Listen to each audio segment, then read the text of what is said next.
At least 9 people have been killed and multiple injured after a driver rams into a Vancouver street festival. Beijing steps up tax refund policies for foreign tourists to boost inbound consumption. And in Hong Kong, police arrest 10 people over gender selection and surrogacy services.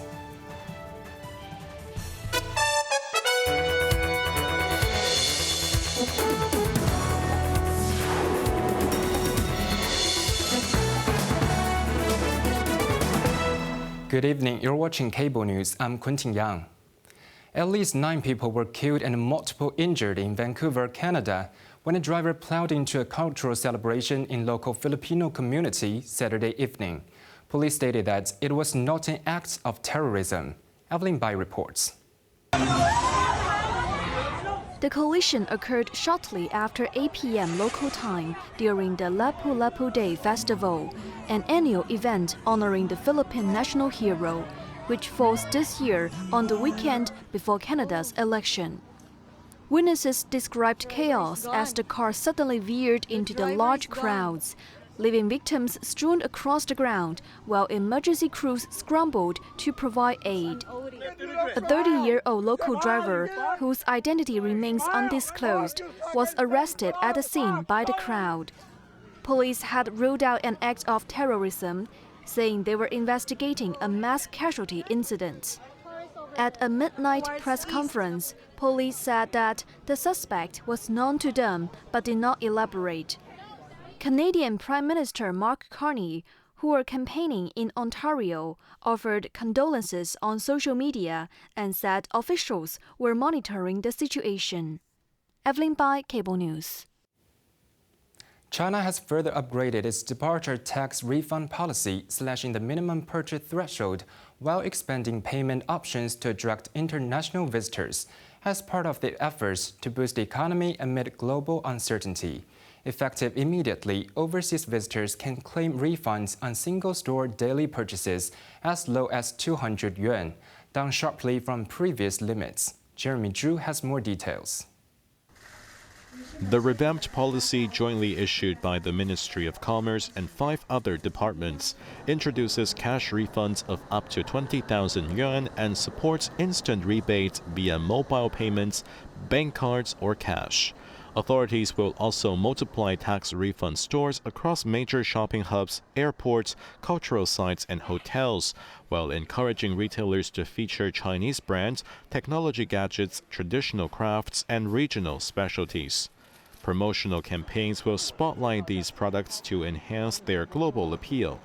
The move builds on the country's recent shift from airport refunds to instant tax rebates at checkout. Elaborating the policy, Vice Minister of Commerce Shiu said these measures will make shopping in China more convenient and rewarding for international guests. Jeremy Zhu, Cable News. Fueled by rising tourist arrivals and accelerated exports, Hong Kong's gross domestic product for the first quarter is expected to show stable performance, said Financial Secretary Paul Chan. Evelyn Bai reports. Writing on his weekly blog, Chen expected the upcoming Labor Day holiday, which runs from May 1st to 5th, will attract around 840,000 mainland visitors to the city, marking a 10% year-on-year rise. During the 5-day period, the city will feature a series of festive activities, including a drone show in Wan Chai, Buddha's birthday carnival at Victoria Park, and Bun Carnival in Chengchao. In the first 3 months of this year, the city has welcomed 12.2 million visitors, with the number of non-mainland tourists increasing by 18%, outpacing the 6% growth seen in mainland visitors. The finance chief also said the uptick in tourist arrivals has boosted the retail and catering sectors, with seasonally adjusted retail sales value in January and February improving. The preliminary estimate of GDP for the January to March period is set to be released later this week. Looking ahead, he said, the bullying practices and unilateralism from the United States affected global economic prospects. And Hong Kong, as a small and externally oriented economy, has inevitably encountered various challenges, urging Hong Kongers to stay vigilant. With the nation's steady development and strong support for the city, together with the SAR government's policy measures, enterprises could overcome the challenges, Chen added. Evelyn Bai, Cable News. Police have arrested 10 people suspected of illegally advertising baby gender selection and surrogacy services online in violation of the Human Reproductive Technology Ordinance. Authorities carried out operation after receiving reports about a Hong Kong local company promoting these prohibited services on 2 websites. Undercover officers posing as customers discovered the firm was arranging for clients to travel overseas for embryo screening, gender selection procedures, and surrogacy arrangements. Those detained include 4 men and 6 women aged between 30 and 70. All suspects have been released on bail pending further investigation. Ahead of the International Workers' Day on Thursday, the city's largest labor group, the Hong Kong Federation of Trade Unions, released a 6-point policy agenda demanding stronger worker protections and systemic reforms. Key proposals include legal safeguards for gig workers, such as tripartite negotiations involving employers, workers, authorities, to secure food delivery riders' rights, and expediting reforms to the Mandatory Provident Fund, including abolishing its controversial offsetting mechanism and subsidizing contributions for low-income and self-employed workers. The worker union also urged stricter oversight of foreign labor imports in high unemployment sectors for local workers, prioritizing local hiring and ending exploitative outsourcing practices.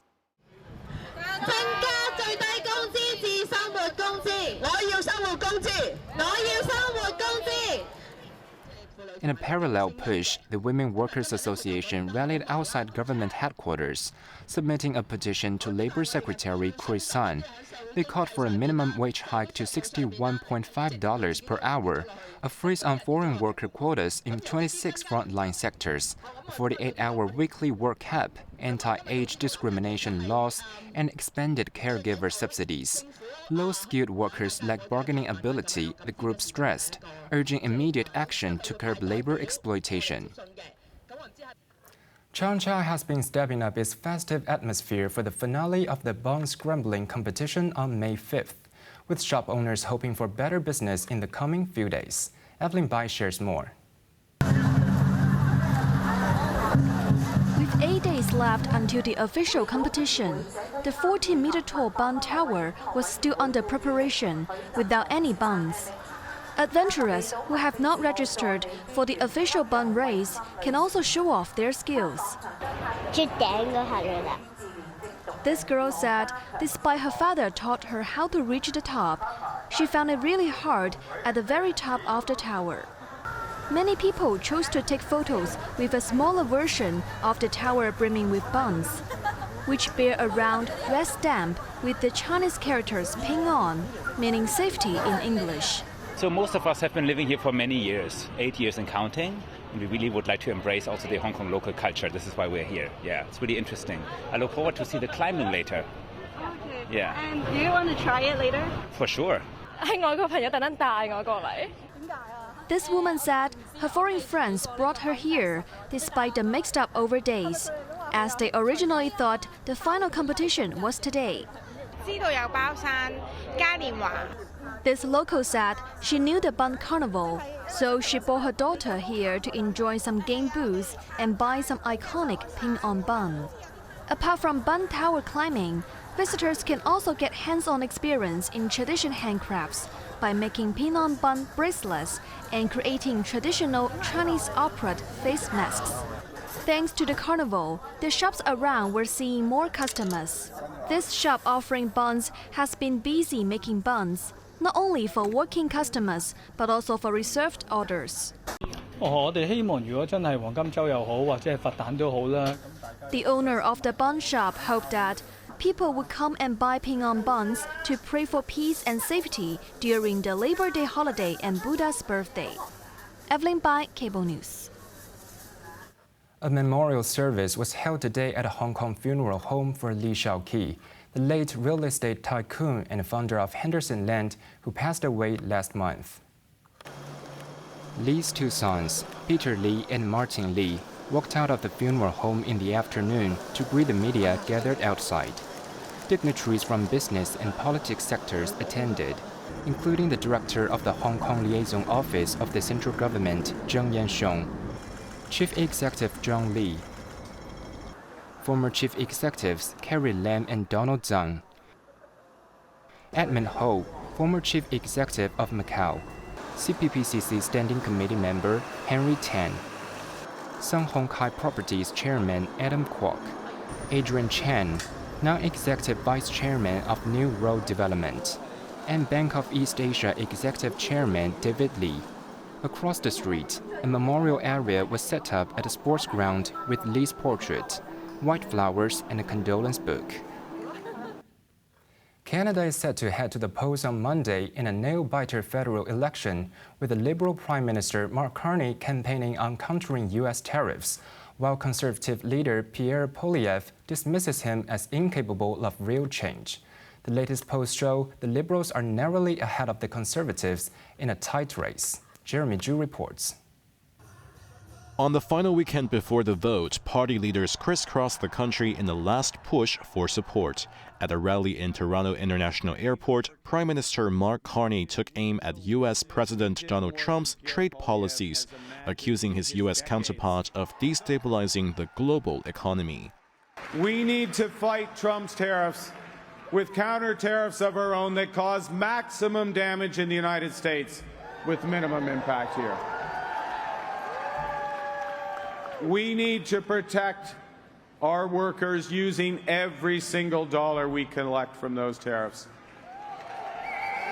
And above all, we need to build Canada strong. Carney argued that Canada needs bold change to grow stronger and that he is the leader to deliver it. He also attacked his main rival, Conservative leader Pierre Poilievre, accusing him of copying Trump's playbook. Meanwhile, Poilievre campaigned in British Columbia, pushing a Canada-first agenda. He blamed a decade of Liberal rule for soaring house prices, rising crime, and economic stagnation. Mark Carney's plan is to do exactly what Trudeau did on steroids. More spending, more taxes, more soft on crime. We can't afford 4 more years of the Liberals. We need a change. According to CBC's latest polling, the Liberals initially surged thanks to anti-Trump sentiment, but their lead has since narrowed, now holding a 3-point edge over the Conservatives. Many voters appear confident in Carney's financial expertise to revive the economy. Meanwhile, Poilievre, whose Trump-style rhetoric has alienated some moderates, now risks losing his own Ottawa seat. Jeremy Zhu, Cable News. South Korea's main liberal opposition party has named its former leader Lee Jae-myung as presidential candidate in the upcoming June 3rd election.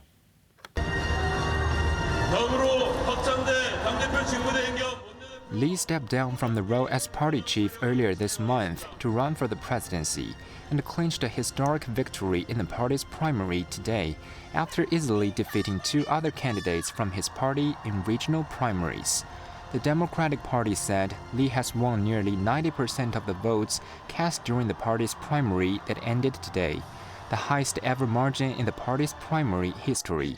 The 61-year-old lawyer-turned-politician lost the last presidential election in 2022 by the slimmest margin to recently ousted Conservative President Yoon Suk-yeol. Lee had led the opposition-controlled parliament's impeachment of Yoon over his imposition of martial law before the Constitutional Court formally dismissed him in early April. Yoon's ruling People Power Party will finalize its candidate next Saturday. On to the weather now. Overcast with a few showers, 1 or 2 thunderstorms and a coastal fog at first. Temperatures will range between 22 and 27 degrees. There will be sunny periods in the coming few days and hot during the day. Now let's take a look at the weather around the world.